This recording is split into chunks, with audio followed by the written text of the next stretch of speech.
Dentro del mundo antiguo aparece entonces una serie de consideraciones importantes, y es que tiene que ver ya con dos momentos. El primer momento tiene que ver entonces con, digamos, con el desarrollo del mito, que constituyen entonces estas narrativas, digamos, más originarias que se encuentran en Homero, en Hesíodo, en donde el mito aparece entonces ya como este relato, como este cuento. Para los griegos, este mito tiene que ver con una narrativa, con una serie de tradiciones, de historias que se cuentan y que van generando también ya una serie de explicaciones o una serie, digamos, de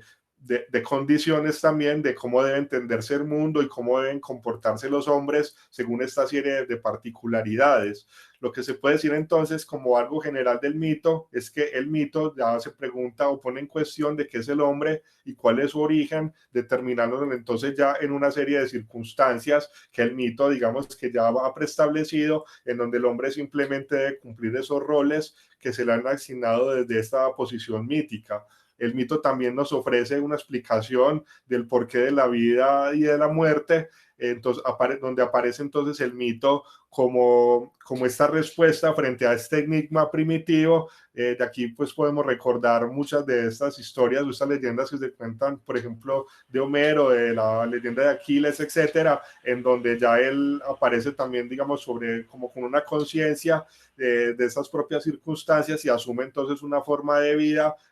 asumiendo pues también, digamos, estas condiciones de vida y la muerte que él ya pues ha preconcebido, y que simplemente reafirma en su voluntad de héroe, y que cumple entonces esta meta en el desarrollo, digamos, de los designios de la propia obra, ¿cierto? Siendo también una obra, digamos, en ese sentido pedagógica, instructiva, que deja pues como un legado y una forma, digamos, de comportamientos y una forma de acciones que son importantes para la constitución, digamos, de un desarrollo de una sociedad. Y también, digamos, dentro de esta característica del mito se encuentra cuál es la cuestión del origen del mundo y de la sociedad, dando pues una explicación primaria. Es importante entonces considerar que estos mitos, por ejemplo, en el mundo homérico, digamos que hay algunas discusiones donde se hablan de la existencia de Homero, digamos, desde el siglo XII hasta el siglo IX antes de Cristo. Tenemos que los debates oscilan entre de esas fechas, y que finalmente pues Homero, digamos, que no escribió, no se conocieron textos de él, sino que todo lo que se conoce es por la tradición oral, ¿cierto? Siendo finalmente Tirano Pisístrato quien manda a realizar estas ediciones, o manda, digamos, a que se compilen los diferentes textos, y lo que heredamos o lo que conocemos hasta este momento es, digamos, gracias a la edición o a la compilación que manda a hacer Pisístrato en conmemoración también digamos, de esos elementos tradicionales y poéticos, porque podemos decir que estos textos pues pasaron de ser textos de la tradición oral, donde permanecieron bajo esta forma de tradición como tradición oral durante casi 5 siglos, y luego pues aparecen ya, digamos, de forma compilada, gracias en la Atenas de Pisístrato, que manda, digamos, a hacer esta compilación. Desde aquí entonces aparece un concepto importante que es también la noción de poiesis, ¿cierto? Que para los griegos va a representar como la creación, la producción, o el hacer o el crear. En Homero, digamos que ya aparece esta noción de poiesis, pero no está asociada a la creación literaria o está asociada a la creación poética, sino que la poiesis tiene que ver con esta acción de la creación o la producción, con la idea del inventar o del crear. Y luego es precisamente en Platón y posteriormente en Aristóteles donde la poiesis va entonces a entrar ya en una consideración con relación a la creación poética, como vamos a ver, digamos, en este momento. Platón en el banquete, en voz de Diótima, que es lo que es esta amante de la filosofía, que enuncia a Sócrates como su maestra, que le enseña los artes de Eros, los artes del erotismo, de este pensamiento también es de la sensualidad, del erotismo, en donde Diótima entonces describe la poiesis en relación con la lucha por la inmortalidad. Es importante entonces porque digamos que desde una concepción por ejemplo, de la historia del erotismo en Georges Bataille, él nos va a decir que pues, el nacimiento del arte